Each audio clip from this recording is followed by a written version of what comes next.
After resolving the conflict with acrobatic Silky, Momo invites Aira over to her house to share a meal with Okarun, Seiko, and Turbo Granny. Feeling guilty about dropping a basin on Aira's head when they first met, Momo apologizes to her but demands that she apologizes to Okarun for playing with his emotions at the time. Aira doesn't hold a grudge against Momo for the incident. Instead, she redirects her attention to Okarun and Seiko, claiming that Okarun's transformation into Turbo Granny and the grandmother's youthful appearance is proof that she is right about Momo and the others being demons. The two girls engage in an argument, with Aira warning Momo that she will confront her again to defeat her, while Momo responds by accepting her challenge. Before leaving, Aira questions Okarun about why he saved her despite her thinking of him as a demon. Okarun simply responds that helping others is natural, surprising Aira with his apparent humanity. Aira blushes and is taken aback by his answer as she promises to free him from Momo's influence and leaves, leaving Momo surprised by her reaction. Later, with the help of Turbo Granny and Seiko, Okarun tackles his golden ball issue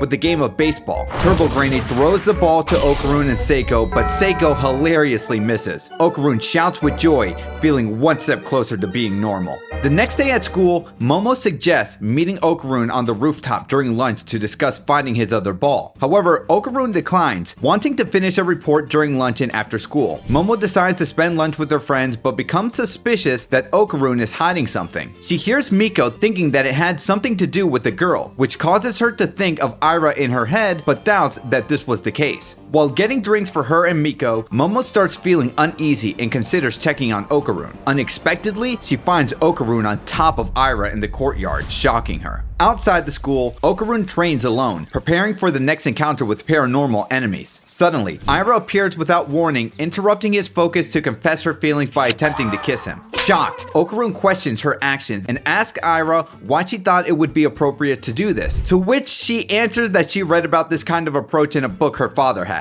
As a romantically inexperienced Aira tries to express her feelings towards Okarun once again, Okarun tries to block her advances and ends up accidentally falling on top of her. To his horror, Momo catches them in this misunderstood situation. Momo immediately calls him a turd burger, refuses to listen to Okarun's explanation, and storms off to class. Later, in the middle of their class lessons, Momo continues to find it hard to get over what she saw earlier while Okarun hopes to patch things up with Momo. Okarun is then shocked to find the floor flooded with water and his classroom mysteriously empty. After walking out in the halls, Okarun encounters Aira, who believes that Momo orchestrated the mysterious setting. However, Okarun reveals he's experienced this before. Meanwhile, Momo finds herself trapped in her classroom, unable to open the windows. She wonders if Okarun is facing the same situation and becomes frustrated after thinking of him. Suddenly, she hears something approaching and sees a snake-like creature in the distance. Momo hides from the snake creature but accidentally makes a sound, causing it to come close to where she is at and release a blast from its mouth that destroys the classroom she is in. Wondering about Okarun's whereabouts after the creature leaves,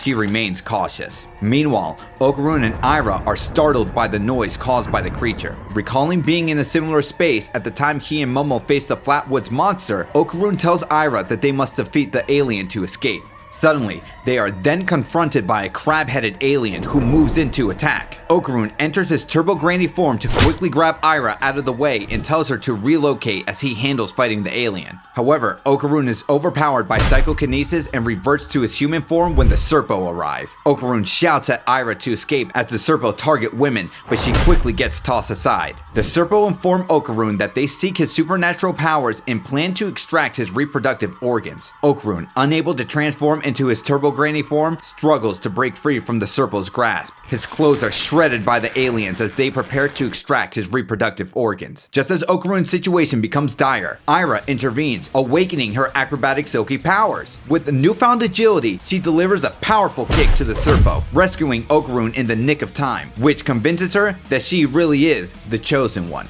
After kicking the Serpo away, Aira asks Okarun if he is okay, but feels embarrassed to see him naked. A Serpo realizes Aira also possesses superhuman abilities, which explains to him how she is able to enter the dimensional space. He commands the crab-headed alien to engage Aira in close combat while he attacks from a distance with psychic powers, irritating the crab-headed alien caught in the crossfire. Aira skillfully dodges the punches of the crab-headed alien, which devastates a classroom. As a result of the alien's punch, Okarun is sent flying.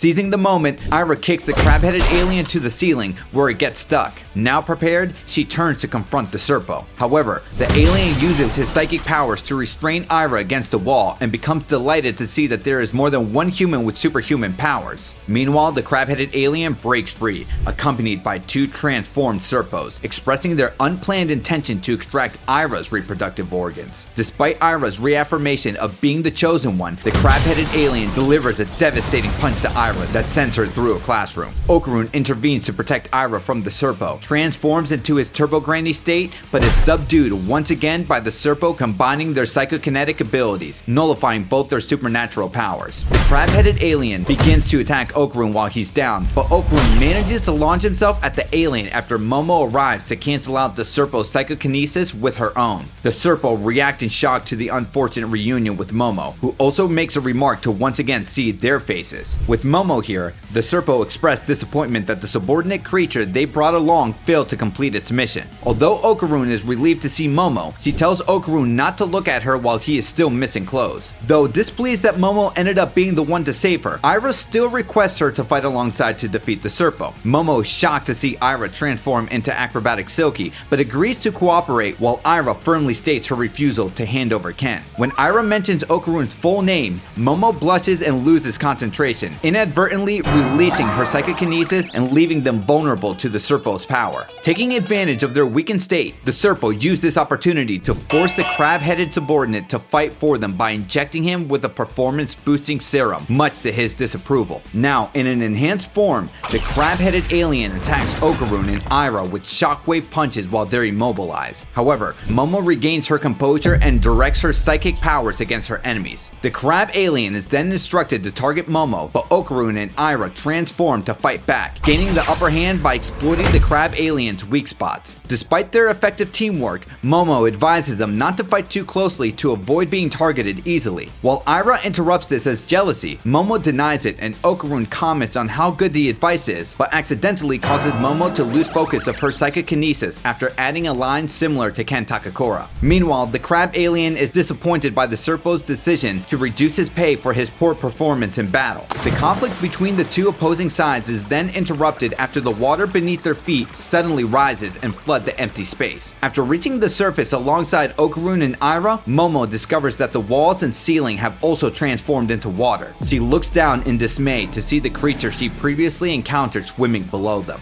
Okarun excitedly identifies the creature below as Nessie. He, Momo, and Aira swiftly swim away as it attacks the Serpo, despite being hired by the aliens to target Momo. While swimming below them, the enhanced alien unleashes an underwater shockwave punch, striking Aira and propelling her upwards toward the water ceiling, putting her at risk of drowning. Despite stating to them that his punches are stronger underwater, the enhanced crab alien reveals to Momo and Okarun that he lacks skills to breathe underwater after he begins to drown and swims up to get air. With an opportunity to counterattack, Okarun enters his Turbo Granny form to use his enhanced leg strength to swim faster, but unfortunately finds out that he can't after sinking. They continue swimming away from the crab alien's attack, not sure what to do, until Okarun suggests drawing the alien's attention while Momo helps Aira. However, Momo finds the idea troublesome and ends up arguing with Okarun after bringing up his earlier incident with Aira at school. Believing that she is bothered by the event, Okarun tells Momo that he will take this opportunity to fully explain what really happened at the time. However, Okarun's chance is interrupted by the crab alien as he dives down to save Momo from being hit by the alien's underwater shockwave heading towards them. This action then prompts Momo to use her powers on Okarun, turning him into a living speedboat to move faster in the water. While riding on top of him, Momo sends Okarun upwards to catch Aira. They successfully save her and Momo quickly uses her powers to expel the water from her body, restoring her breathing. Seeing how the extra water resistance from their clothes slows down their movement, Momo decides to strip down to her underwear and tells Aira to do the same, despite her objections. Meanwhile, the enhanced crab alien notices a Serpo swimming nearby, requesting more time to hunt them down. Shockingly, he discovers it's only a severed head caused by Nessie. A Serpo then swims towards the crab alien to use his body cables to fuse with the latter and Nessie as a way to better make use of each of their abilities. As Momo, Okarun, and Aira prepare to dive down to face their enemies again, the three suddenly look down to see the massive fused creature.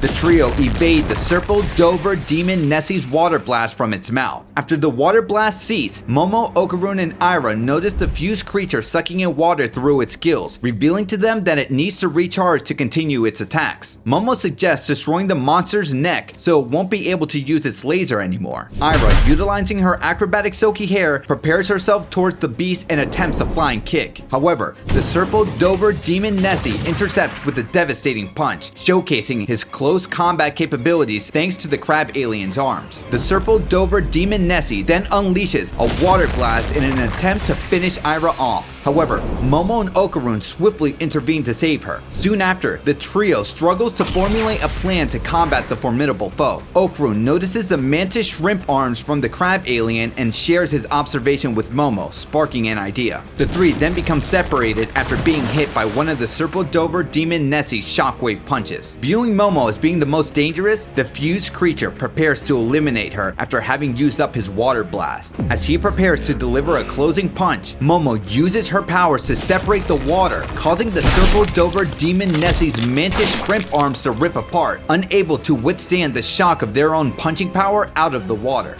Enraged, the Serpo Dover Demon Nessie attempts to trap Momo with his teeth and dives down into the water to recharge another water blast that will split Momo in half. However, Aira intervenes, grabbing him by the neck with her acrobatic silky hair. Seizing the opportunity, Momo uses Aira's hair as a rope to launch himself, splitting the fused creature in half and rescuing Momo in the process. With the enemy defeated, Momo and Okarun escape out of empty space and become relieved to feel solid ground. However, the relief quickly turns to embarrassment after realizing that they are in a school hallway where all their classmates can see them in their underwear, resulting in the two and Aira running away in panic. Later, the three are forced to explain themselves to the baddie school nurse as to what happened earlier, but are soon left alone after the nurse is informed by a staff member that she has received a phone call. After stressing out about their public humiliation, Momo learns from Okarun that the Serpo was after his powers, and Aira reveals that her powers have awakened during the fight. This leads Momo to speculate that it was due to Aira possessing the yokai's aura. Okarun believes that this is reason enough to make Aira a target for aliens as well. Momo then questions why the aliens don't target the yokai themselves if they desire their power. Okarun speculates that despite their advanced technology, aliens have not invaded Earth because the yokai, spirits, and demons spread across the planet protect it from such invasions. He suggests that the aliens are targeting people like him and Aira to advance their technology,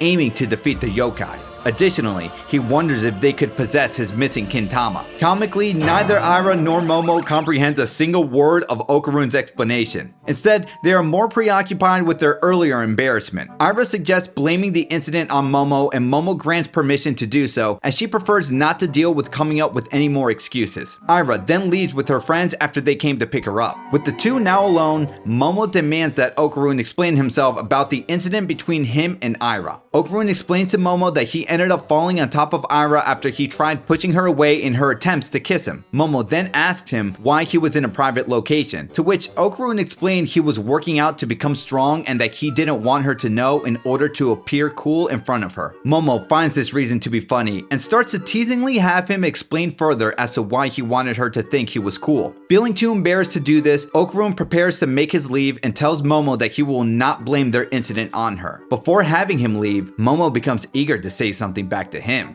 Before getting the chance to say what she wanted to say to Okarun, Momo is interrupted by the arrival of her friends who heard about the incident earlier and came for an explanation. Choosing not to delve into details, Momo brushes off their questions, prompting Miko to speculate about what happened. She voices her theory that Momo got into a fight with Aira over Okarun while they were in their underwear, suggesting a love triangle is at play. However, Momo denies this. Meanwhile, Aira is confronted by her classmates as she feigns innocence, secretly pleased that everything is playing out in her favor. However, her satisfaction subsides upon hearing her classmates bad-mouthing Momo. They believe Momo is responsible for harassing Aira and use the rumor spread about her as evidence of her being a horrible person. Feeling guilty, Aira confesses to her classmates that it was her who made up those lies about Momo and asks that they stop speaking bad about her, which then leads to Aira walking out of the classroom while her classmates are in shock. After expressing her distress outside the school, Aira is approached by Momo, who wonders if Aira went through with with her plan to blame the incident on her. Aira confirms that she did, but Momo sees through Aira's lie, pointing out her solitude, which irritates Aira. The two then find themselves confronted by the Dover demon, the mantis shrimp from earlier, who collapses from exhaustion with a white substance oozing out of his body. After having a dream about his son, in which he is seen crying and apologizing to him, the Dover demon wakes up to find himself at the Ayase house, being watched by Momo, Okarun, Seiko, and Aira. Momo tells her grandmother that the Dover demon is proof that aliens exist, but she hears her denial after her grandmother assumes that the Dover demon is a Kappa. Having treated him, Aira asks what they should do with him since he may try to trick them again. The Dover demon's movements cause the four of them to become cautious, prompting Momo to warn him that Seiko is with them for support. As he starts to move from his bed and looks down to see a plate of curry, Momo explains that they made it for him despite not knowing what kind of food he eats. Having been given medical attention and treated with kindness, the Dover demon breaks down in tears and promises that he will never try to harm them again. After dinner with Momo, Okarun, Seiko, Aira, and Turbo Granny, the Dover demon shares his desperate situation of trying to earn money for his son's blood transfusion. Since his species have tough bodies, they typically find work as bodyguards. However, he admits that because all he can do is work as an outlaw, it has filled his son with anxiety, causing him to break down crying once more. Okarun offers his kintama to help, but Momo explains that it won't solve the Dover demon's ongoing need for money. Despite this, Okarun insists on helping. Aira supports Okarun's offer, promising to retrieve the kintama once it's sold, but Momo warns her not to involve herself. Grateful but unwilling to cause more trouble, the Dover demon prepares to leave. However, Seiko stops him to smell his blood after she becomes familiar with its scent and has him drink a cart of milk shortly after. The Dover demon then confirms that milk is the same substance as his race's blood, which gives Seiko the idea of asking a nearby dairy farmer for a cow for the Dover demon to take home to his son. A cow is then shown flying aboard a massive ship. Outside the ship, the Dover demon thanks the others for their assistance and expresses his gratitude, stating that he is now in debt to them. Momo, now confident, asserts that if her grandmother believes that aliens exist, but she still denies it, thinking it was simply a Kappa. Shortly after, Momo, Okarun, and Aira beg for Seiko to buy them new uniforms. While Seiko is willing to buy one for Okarun and Aira, she tells Momo that she will only buy hers if Momo does a Hiroshi Abe impression, sensing Momo's intention of exploiting the financial means of adults. Reluctantly, Momo agrees and performs the impression. Soon after, a doorbell rings, and Momo is forced to answer the door with the impression when a visitor arrives. Opening the door, Momo is shocked to come face to face with Gigi, her childhood friend and first crush. Meanwhile, Okarun is equally surprised when Seiko reveals this connection to him.